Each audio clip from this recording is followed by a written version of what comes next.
What's up, everybody, and welcome to this week's edition of Loop Live. My name is Matt McCoy. I'm the founder of loopcommunity.com.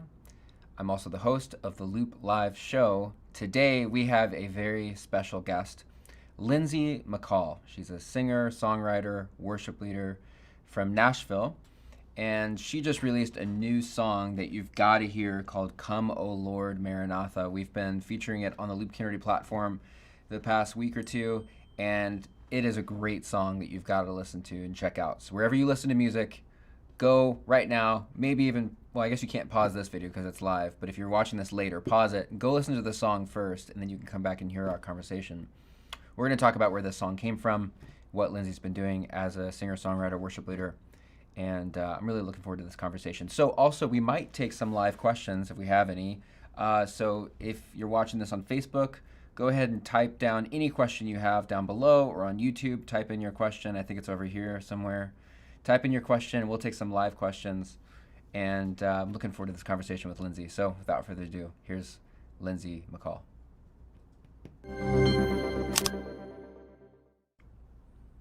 Hey, Lindsay. Hey, friend. How are you? Good to see you. Thanks so much for joining us. Oh, my privilege, for sure. Thanks for having me. You're joining us from Nashville? I am. Yep. I'm Cool. Franklin. I'm in Franklin today. Franklin. So. Oh, yeah. Yeah. So Lindsay and I, we actually go way back in that we led worship together at a church here in Chicago. Yeah.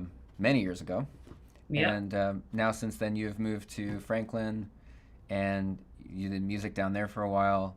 And Yeah. I know when I knew you back in the Chicago days, you were releasing albums, and I think you had done, how many albums had you released at that point? Or how many albums have you released on your own? So 4 total. Yeah.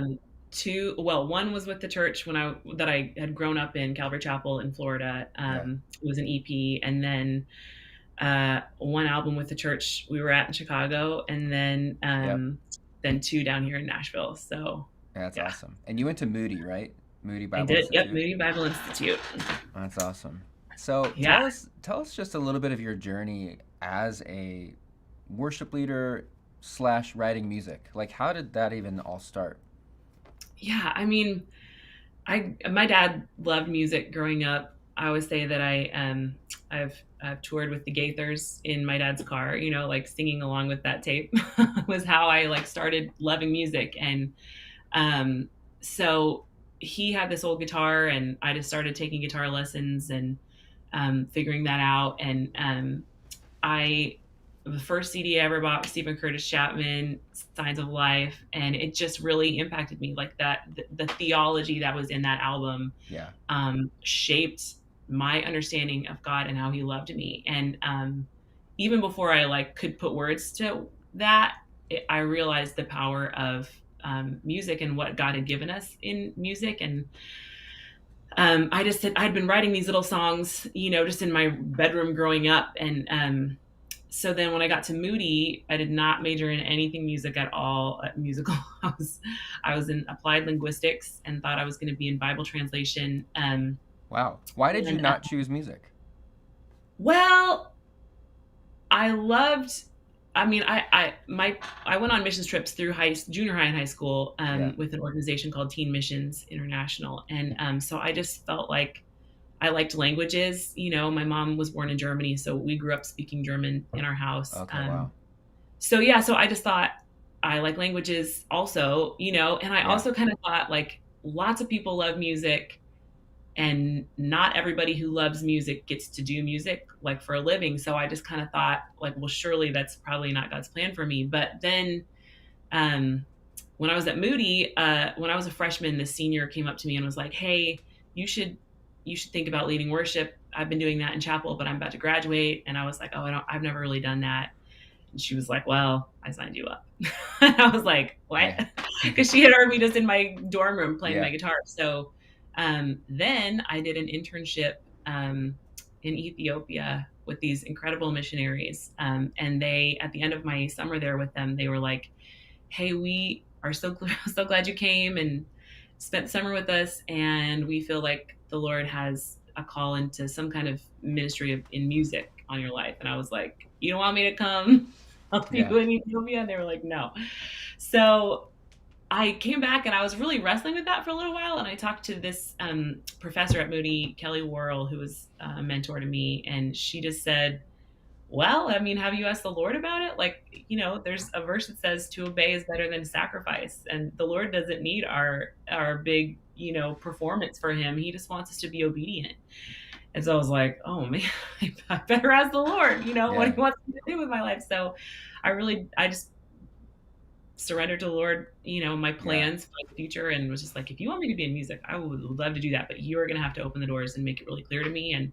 Um, and he really did. That's when I came on staff at the church we were at in Chicago. And then I was roommates with Meredith Andrews, who's another worship leader that we led with, Yeah. and one of my dear friends. And then I guess, I don't know if she gave Jason Ingram one of my CDs or someone did. Somehow he got a hold of my music and just songs that I'd been writing, like demos. And he called and was like, hey, you should come down to Nashville and we should write some songs together. And I was like, okay. And Yeah. the Lord really, truly just opened doors. So I know that's not everybody's journey, but I think it was just the way I just was like, I don't want to like assume that the Lord is going to Yeah. just do this for me. So I just wanted to, take steps after he opened doors, and he did. He's Yeah. been And you really, just held it with open hands. You're like, yeah, I'll go where you lead. And he kind of yeah, opened up the right connections. And yeah. I so then you mean, did, yeah, and you did like 2 albums, I think, right? In yep, Nashville. And I think yep. when I did a search just now, it looked like the last release that you've done since Come O Lord Maranatha was 2014. Is that I right? know. It's been a long So it's time. been a while. So what was Yeah, happening between 2014 and 2021, almost 2022?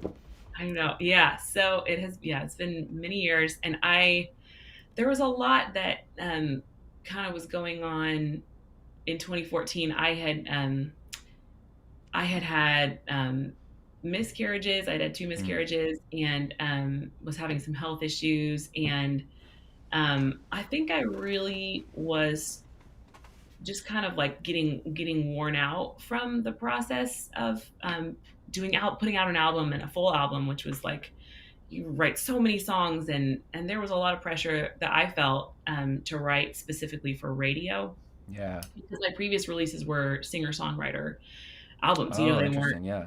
they weren't like worship albums, corporate worship. Yeah. So hopefully they were worshipful, but Right. you know what I mean? So I kind of was just feeling really worn out, and through just spending time in the Word and through the community that God put around me, I just kind of felt like the Lord was calling me to just kind of lay it down and not keep pursuing Hmm. um, like the touring. I was touring a lot, Yeah, really you heavily were. for multiple years. Yeah. And so I was kind of like, okay, Lord, is this going to be like an Abraham Isaac thing where you like provide, Yeah. the right opportunity once I surrender it? And the Lord Right. was, I really felt like he was like, no. He let you He just drop the knife. yeah, he was like, Yeah. drop the knife, girl. So Yeah. yeah, but the thing Wow. is, and I was really sad about it for a while, just kind of like I was trying to obey you, Lord, and I was just trying to like walk through the doors that you've been opening, and walk in Yeah. obedience. And the thing I did not expect, so we had our son Malachi in 2015, and I have been on staff at our church here in Brentwood, Tennessee, I think 9 years now. And so I was a couple years in, right when Mal was born, and right when I stopped really touring and writing and putting out, singer songwriter albums. And Hmm. I'm so grateful that the Lord, He knows better than we do, and He works all things together for good, and He gives good gifts. And I found that gift in being home a lot and really being plugged into my church in Hmm. Brentwood, and the community that I found, and the accountability, and just the way that the Lord met me and still gave me an outlet to sing and lead worship and use one of the gifts that he's entrusted to me, in that way, was just such a gift to me. And um, I didn't write songs for a couple years, and I just was like, okay, Lord, I want it to feel like it felt when I first started writing. You know, in my room, it was just like me writing what the Lord was showing me and teaching me through His Word. And not that there's anything wrong with, like, you know, writing specifically for an album or writing with other people, which is very, I mean, it's been such a huge gift to me. But I was like, Lord, I just want you to stir up that joy in songwriting again that I feel like I had lost. And so then through my church in Brentwood, some of the worship leaders that I lead with and work with on a weekly basis were just like, hey, you should write with us for our church. Yeah. And so we can use these songs in our church of what the Lord has been doing in our body here in Brentwood, and what He's been teaching us through this sermon series we were going through. And and it really did. The joy came back to me, and I just am so grateful for that. So grateful. So how long ago do you think that was when the joy came back? Maybe 2 or 3 years ago. Yeah. Yes, it took a while. Yeah, it took a while. And it wasn't like I had written a couple songs, and it just was like, I just need to give it some space. And what the Lord really did was break the identity that I had created in music of like, this is who I am. I do these things for God. And the Lord was like, it kind of, it's that Mary and Martha thing. I've always identified so much with Martha. And I love that every time, you know, Martha is mentioned with Jesus, she's like approaching Him, and she's like, Jesus, let me tell you something, or let me ask you something, or where were you? And tell Mary to help me, you know. And that indicates that they have this intimacy and this relationship, this friendship, that Jesus loved her, and she felt like she could say these things to Him. But I love that Jesus said to Martha, like, Mary has chosen the better thing, like to sit at my feet. Like, I don't. She's not busy out working, and Yeah. And we get so caught up in, I get so caught up in that. Like I'm like, I want to use my gifts for you, Jesus. And how am I going to do that? And how am I going to serve you? And He's like, the Lord is more concerned about His glory than we are, you know? I'm like, Jesus, I want to give you glory. And He's like, that's great. I want you to too. You know, you can trust me to give you opportunities to do that. That's His will, is that we will do that. But more importantly is time with Him, and finding our identity in, I am a chosen and beloved child of God. That's it. Like that's the whole story. You know, that's so good. And isn't that whole Mary and Martha? I almost said Martha Stewart for a second, which is funny. I mean, she's busy. Yeah. That whole story is so cool. Like, it's so cool that God put that story in there, because I do think that it speaks to something that we all really struggle with, and that is that we feel like we have to like work for God's, you know, affirmation or for His blessing, and He's like, no, like, just sit at my feet and like hang out with me, like just chill, like, you know, relax with me. And it's not that He even doesn't understand. Like he says it to Martha. He says, Martha, Martha. He says her name twice. He's like, sister, just all I want is to be with you. Just come sit down at my feet and be with me. And man, it's just been, that's been a huge thing. You know, it's interesting too when you said, like, you know, you kind of took a break and you found a lot of joy in raising your family, being with your kids. When really, and I've thought about that too with my work, in that probably the greatest product, and it's not like my kids are a product, but like the greatest thing, I think, accomplishment of my life is not Loop Community. It's not, you know, worship leading or whatever. It's my family that I'm raising and how I'm loving them. And I think we can kind of forget that sometimes, and think we have to be doing, you know, climbing the ladder, checking off the checklist. Yeah, I mean, because a lot more simple. Live in the world. We still live in the world, and our culture is like, you know, achieve, and that there's nothing wrong with you know, doing amazing things for the Lord. Like, that's not that that's wrong, but it is it's easy to get our focus, you know, off of like what the Lord says, like, come to me, all you who labor and are heavy laden, I will give you rest. Come, like, abide in me. And what does that really look like in 2021? You know, in the busyness culture, like, where we worship, you know, achievements and busyness even, instead of, you know, the Lord's like, just come and abide in me and live in me, you know. So let's just circle back here just for a second on that you let a dream die, basically. And there's a mourning process, I think, that happens with that. And there's a Yes. lot of people who are probably listening to this that have experienced that same thing. Like you maybe have had a dream to become something, whether it's a profession or maybe it's a parent or, I mean, all sorts of things. We have these dreams, and then sometimes you just like bang on the door constantly, and the doors are not opening for some reason. Yeah. And you have to like let it die. And there's Yeah. a mourning process with that. How, how did you cope with that? Like, how did you, because I'm guessing that right when that first happened, you were like, I would think that you were like, what in the world, God? Like, why in the world did this happen? Um, how do you even like journey through that? How do you get out of that? Yeah.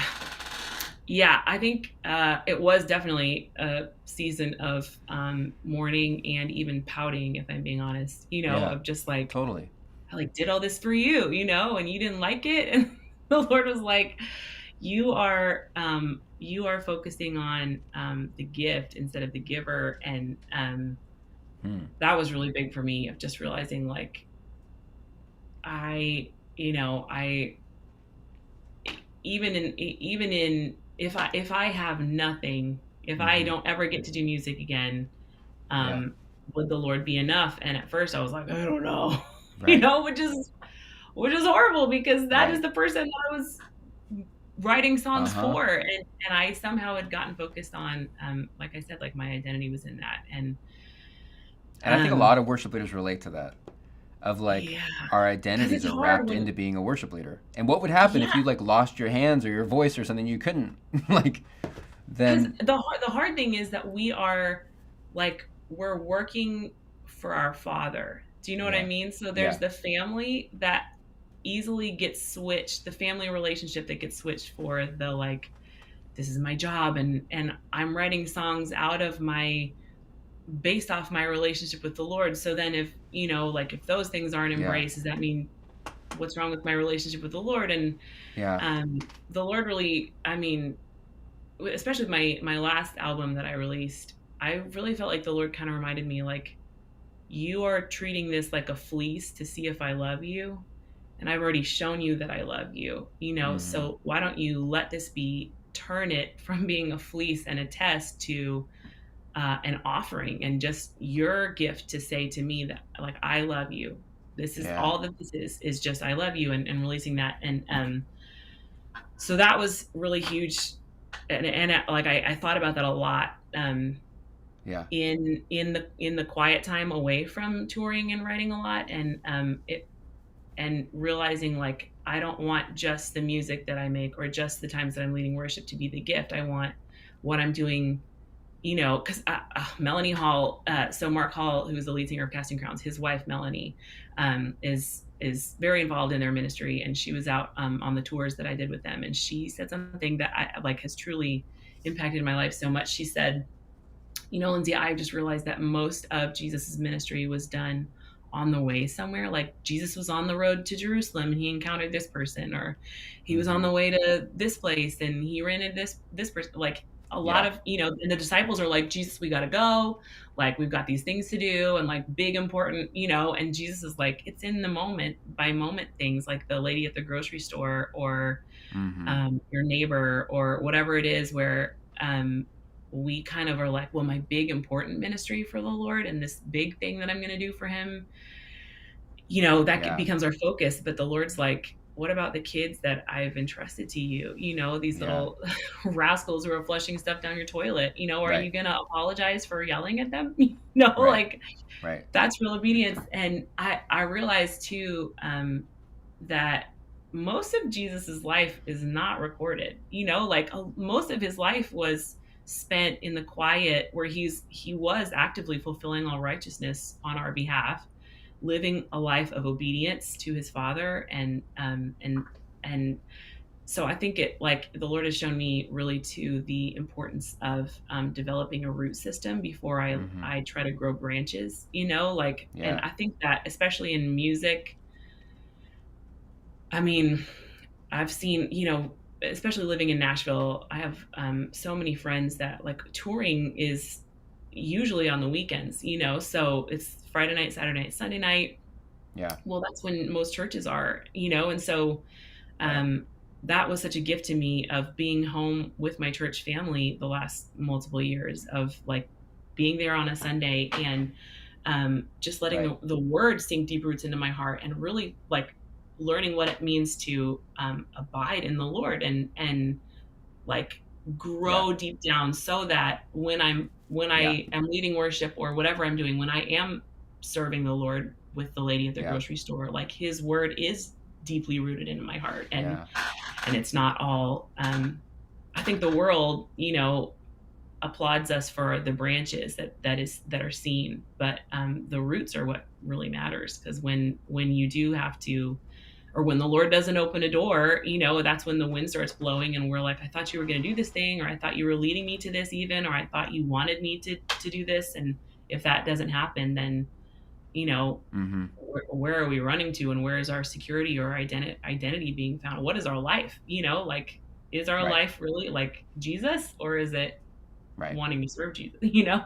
Right. Oh, so, Yeah. so such It a is fine line. complex, and I think a lot of worship leaders can feel that same thing. And I do think there's something special about somehow leaving the job part of it aside and coming back to just the joy of it, of just the Yes. joy of just singing songs to God. And I Yes. think a lot of times worship leaders who are full time at churches can just get wrapped up in the job, like this is just what we do every Sunday, Yep. and you kind of lose the joy. And it's important to come back to that of like, the giver versus the gift. Like, Yes. And where our treasure yeah, is yeah. is So just what in him. exactly? So how did you decide it was time to come back? You kind of left off this story there where you started writing with your Yeah. church, but how did you decide it was time to actually release this new song?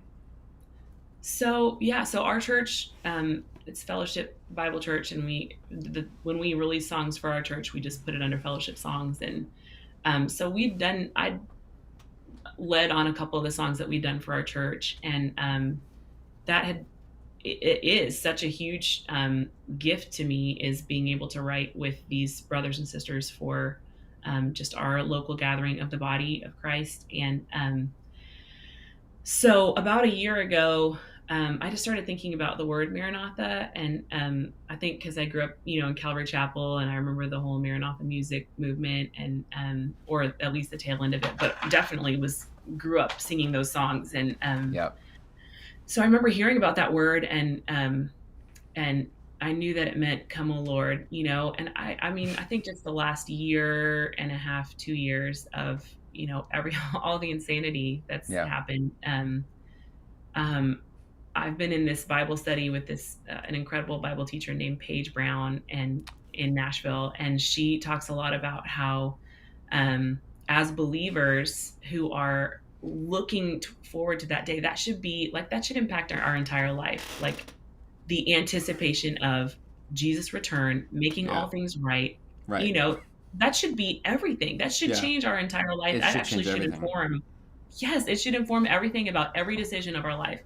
And she's talked a lot about that, with like we should be leaning forward with a patient eagerness and an eager patience. And like Francis Chan wrote this book, and he talks about how um, every day he tries to spend a couple minutes, like with his eyes closed, just imagining the moment that he stands before the Lord, that he sees Jesus face to face. Um, and how that should, like, because most of, like, our life here on earth is this the smallest blip in the grand Yeah. span of eternity. And if our real life is Right. mostly by far in eternity, shouldn't we be thinking about that? And shouldn't we Yeah. be Totally. imagining the day that, if we believe Yeah. this, if we really believe what we say we believe, shouldn't we be like, Jesus is coming back. He is coming back. And today is one day closer to that day. We are getting close, people. Yeah. Like, shouldn't that be informing? I think we've grown so desensitized to that a little bit. And so I've been thinking about that, especially after 2020. I was like, come, Jesus, like, we need you. We need you. This is crazy. Come back. And obviously, this is not the craziest thing that's ever happened in the world. But I think that there is, the earth is groaning, Yeah. and it It's such says a throughout scripture, it says, like, yeah. we should be saying that, come, Jesus. That should be our prayer. And I think sometimes, especially, as worship leaders, we like categorize things like, okay, this song will be great for a service about, Yeah. faithfulness, and this song will Or be great for a service about the Lord's coming. But I'm like, right. I don't think a song about the Lord's coming should be like topical. I think that should be our everyday prayer, should be, and the way that we inform, how we Yeah. live. And so, sorry, Yeah. this is taking a long time, but the word Maranatha, I took it to some friends, some really, Yeah. really close friends through my church. And I just said, Which I can, by the way, I can't remember the last time. Just pause. I can't remember the last time I've sang the word Maranatha in I know. church. But Well, I kept thinking that, like, I don't think there's any songs right now that have that word in it that we're yeah, doing at our church anyways, yeah, or that I've heard. And I was like, yeah, and I it's would so love to cool. write a song about that. And while we were writing, my friend Caleb Weeks, he was like, he was doing some research. He's this, like, he just gets into the research and like getting scripture references and making sure that our song is built off the word. And he was like, the word Maranatha actually was used in two different ways by the early church. It was used as a prayer, come, O Lord, but they would also say it to one another as an encouragement. They would say Maranatha, like the Lord's Like coming. God, yeah, He's coming back. Yes, he should inform our lives. And so, Yeah, that's cool. um, so I yeah, bet a so lot of people because don't know that's what that means. I know, I mean, I didn't, I thought it was just the prayer part, and I Yeah, love that it's both. And yeah, so after we wrote it, it just felt really mm, special to me. And um, I just kind of kept feeling like maybe I should release this song, and yeah, um, just ask the Lord to show me. And multiple people I respect, my yeah, worship pastor Carl Carty was like, "You should release that song." And yeah. um, yeah, so it just felt like the Lord led me to put it out. It's a really, really great song. I was actually Thanks. looking back here because I have a record, and I didn't bring it today. Well, it's not like I bring it every day, but it's at home. But I have like a record that's like one of the very first Maranatha vinyls, and I wanted to bring it for this interview, just because it's kind of fun. Like Maranatha music, it was like one of the That's very awesome. first vinyls that they released. That's so Um, awesome. but this song is so cool. It's such a good song, and which, by the way, I'm going to pause here and just say that anybody watching this, you can get the tracks for this song for free at Loop Community. So you can get the multi tracks to play this song at your church. What would you hope that people that listen to it or sing it, I guess, because we really want people to be singing this in church. What would you hope that they like get out of it? I hope that it is used in the same way that the word Maranatha was used by the early church, Yeah, in that encouragement it almost. becomes the longing of our heart, like Hmm. sitting under, teaching by Paige Brown, just reminding us on a weekly basis to like lean forward towards that day, and let that, more than anything else, that should be the thing that's informing our lives, our hope. That's what should be defining our lives as believers, is the hope that we have that this world is not everything. Like our Yeah, careers are not everything. We won't even yeah, remember them. Everything should be yeah, growing more dim here as we lean forward toward the brightness of his yeah, return. And so I hope that this song just becomes a prayer and becomes an encouragement to the body of Christ on the earth today, that yeah, like he is coming someday soon. That's what it says. And yeah, and we should be saying, yes, come, Jesus, come. Like, yeah, help, we need you. We need you more. You are our yeah. entire hope. Everything is in you. I can't remember what I was reading recently. I think it was a John Mark Comer book or something, and he was talking about just asking the question of, 10,000 years from now, will this matter? Like Oh, whatever you're worried about, whatever you're like super anxious about, that's so good. a problem you're trying to solve, when you put on the eternal perspective, it changes everything. Because it's like Yes. 10,000 years from now, will this matter? And like because we can sometimes be absorbed and consumed with Yes. giving all of our attention to some sort of issue or problem or whatever that really is a Yeah. not an eternal issue. um, Yeah. and when you put that Yes. into perspective, it also kind of changes like maybe the things you should be focusing on as far as Yes. eternal things. Oh, 100%. Yes. How I you're mean, I raising think, your how you're loving your kids, how you're treating people at yes. work, like all sorts of things like that. Yeah. I mean, obviously the last year and a half have been so hard, in so many ways. And for so many people, there's so much loss and pain. But I think one of the gifts from it has been this like awakening to, like, oh man, like all the things that I kind of thought were important, not all of them, but some of the things I thought were important, all of a sudden are like, just like you said, like, this Yeah, is not this is Right. not important. Like, what is important? Like Yeah. loving my family and like living out Jesus to my kids and to my spouse. Like that's Yeah. what I think Tim Keller said, like, when we stand before the Lord, he's going to be like, how did you handle and how did you steward the spouse I gave you and the people in your life, like even people who are Hmm. believers who are single, like how did you steward the relationships I entrusted into your Yeah. hands? And I mean, that's it really. Like I get caught up in, like I think social media does this too, where we're like the problems of the world become our problems, and we're like we're Hmm. not really meant to carry all that weight, like we're meant to bear one another's burdens of the people actually in our lives, like, and fix our eyes on Jesus, the author and perfecter of our faith. And Yeah. so yeah, I think that's so good, just keeping our eyes Yeah. Right. on the weight of glory that is Right. coming. Everybody needs to go check out this song, "Come, O Lord, Maranatha." What would you say to a worship leader or a aspiring artist, songwriter maybe, who maybe is feeling like they're in a situation where maybe they need to step away for a period of time, let the dream die? Like, Yeah. how would you coach someone through, like, maybe they feel like they're entering that period where they need to step away from worship leading? Yeah. I think my encouragement would just be that it's safe to trust the Lord with dreams, because He's the one who entrusts us with dreams to begin with. Like we think like that we come up with these dreams on our own, and we're like, okay, Lord, I gotta work them out for you, and Mm-hmm. the Lord is the one who's put things in our hearts, and He will fulfill them usually in ways that are different than we think they are.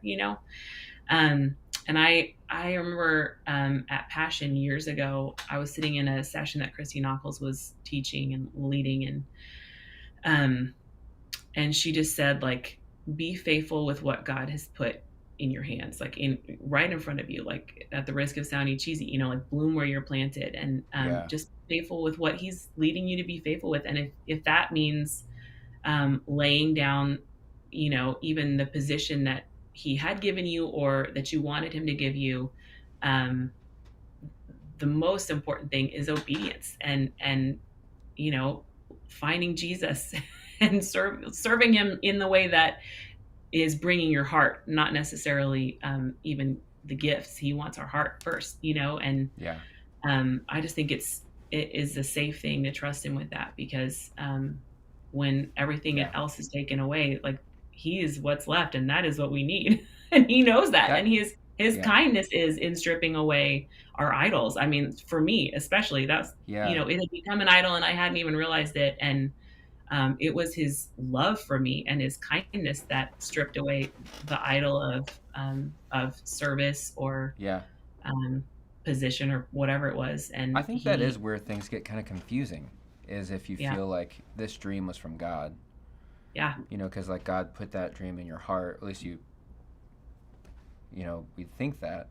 But then it's like yeah, somehow I made this an idol. But then it's like, yeah. okay, well, really, was that from God or was that from me?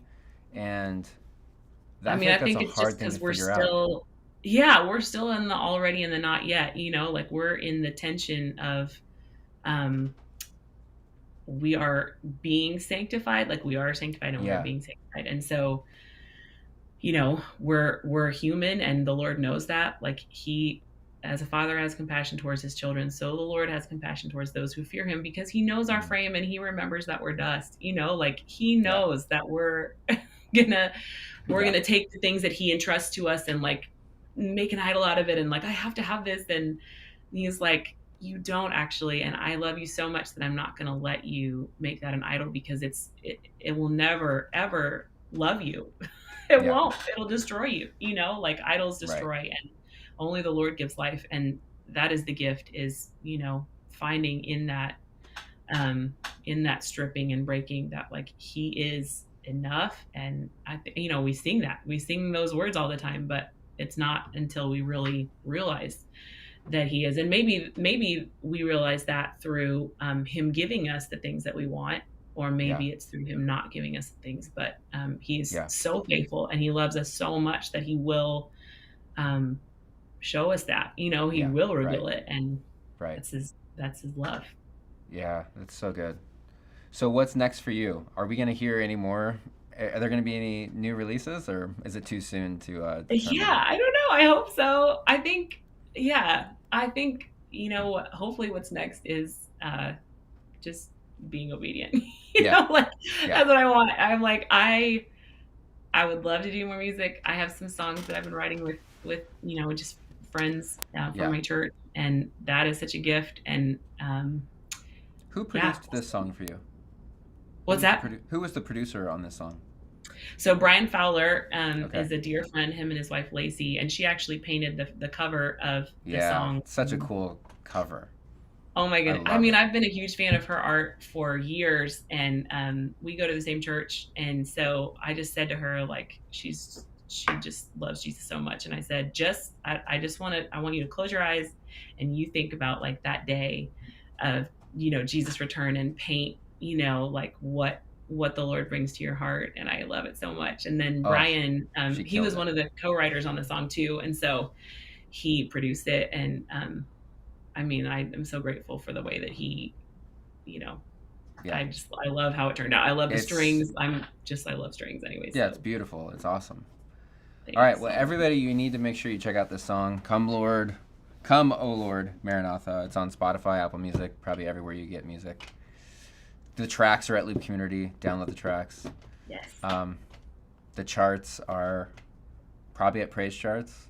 I don't know where the Yes. charts are. I think pretty sure. Yeah. We have a chart link too, I think. We could probably post that. We'll post the Yeah, chart you do. link in our description of this. But Lindsay, thanks for taking the time to talk and share your heart. And I know that there's a lot of worship leaders that I know for sure relate to a lot of what you're saying. I know that I even relate to a lot of what we're talking about here, as far as a worship leader journey of who has dreams, and I just know that it can be a challenging thing too. So Yeah. I Yeah. appreciate you sharing your journey with us, Oh, my and privilege. it's good to catch up with you too. Thanks for releasing this song. This is such a gift to the church and so many worship leaders. So Well, thank you. thank you guys for helping release it and Yep. get it to the church to sing to Yep. Jesus, to hasten his return. I mean, it's our heart's cry. So We're thank gonna you so push it. much. All right. See you, Lindsay. Thanks. All right. Talk to you later. Bye.